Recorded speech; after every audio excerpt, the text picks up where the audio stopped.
ದಾಂಪತ್ಯ ಅನ್ನೋದು ಎಲ್ಲಾ ಸಂಬಂಧಕ್ಕಿಂತ ವಿಶೇಷ ಎನ್ನಬಹುದು.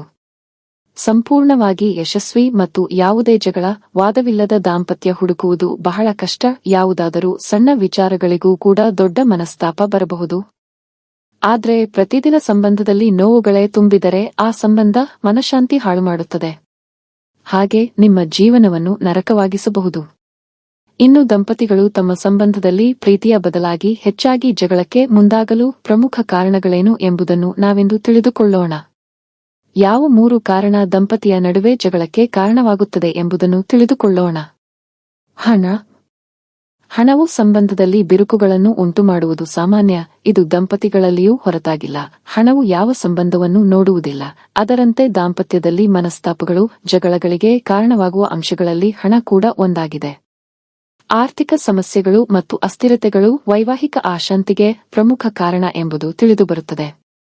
ಒಬ್ಬ ವ್ಯಕ್ತಿ ಅಥವಾ ಮಹಿಳೆ ಎಲ್ಲ ಹಣಕಾಸಿನ ಜವಾಬ್ದಾರಿಗಳನ್ನು ತಾನೇ ತೆಗೆದುಕೊಳ್ಳುತ್ತಿದ್ದಾನೆ ಎಂದು ಭಾವಿಸಿದಾಗ, ಅಥವಾ ಎಲ್ಲ ಆರ್ಥಿಕ ಅವಶ್ಯಕತೆಗಳನ್ನು ತಾನೇ ನಿಭಾಯಿಸುವ ಅನಿವಾರ್ಯತೆ ಎದುರಾದಾಗ ಈ ಸಮಸ್ಯೆಗಳು ಉದ್ಭವಿಸಬಹುದು. ಇದು ಹಣಕಾಸು ವಿಚಾರವಾಗಿ ಜಗಳ, ಮನಸ್ತಾಪಕ್ಕೆ ಕಾರಣವಾಗಬಹುದು.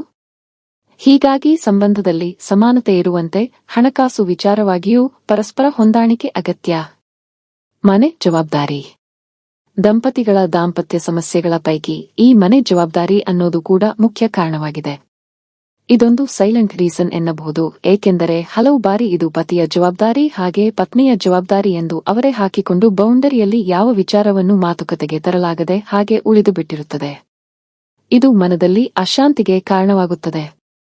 ಉದಾಹರಣೆಗೆ, ಮಕ್ಕಳು ನೋಡಿಕೊಳ್ಳುವುದು, ಉಡುಗೆ, ಮನೆಯನ್ನು ಸ್ವಚ್ಛವಾಗಿಡುವುದು ಕೇವಲ ಪತ್ನಿಯ ಕೆಲಸ ಎಂದು ಭಾವಿಸುವುದು ಬಹಳ ಅಪಾಯಕಾರಿಯಾಗಿ ಕಾಡಬಹುದು. ಹಾಗೆ ಮನೆಯ ಅವಶ್ಯಕತೆಗಳ ನಿಭಾಯಿಸುವುದು, ದುಡಿಮೆ ಮಾಡುವುದು ಪತಿಯ ಜವಾಬ್ದಾರಿ ಅಷ್ಟೇ ಎಂದು ಭಾವಿಸುವುದು ದಂಪತಿಗಳ ನಡುವಿನ ಸಾಮರಸ್ಯ ಹಾಳಾಗಲು ಒಂದು ಕಾರಣವಾಗಿರಲಿದೆ. ಗುರಿಗಳು ಮತ್ತು ಕರ್ತವ್ಯ. ದಾಂಪತ್ಯದಲ್ಲಿ ನಿಗದಿತ ಕರ್ತವ್ಯಗಳು, ಗುರಿಗಳ ಕುರಿತಾಗಿ ಹೆಚ್ಚಾಗಿ ಮನಸ್ತಾಪ ಉಂಟಾಗುವುದು ನೋಡಬಹುದು.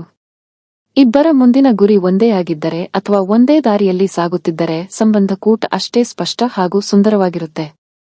ಆದ್ರೆ ಇಬ್ಬರ ಗುರಿಯು ಬೇರೆ ಬೇರೆ ಆದರೆ ದಾಂಪತ್ಯದಲ್ಲಿ ಜಗಳ ಸಾಮಾನ್ಯ ಎನ್ನುವಂತಾಗುತ್ತದೆ.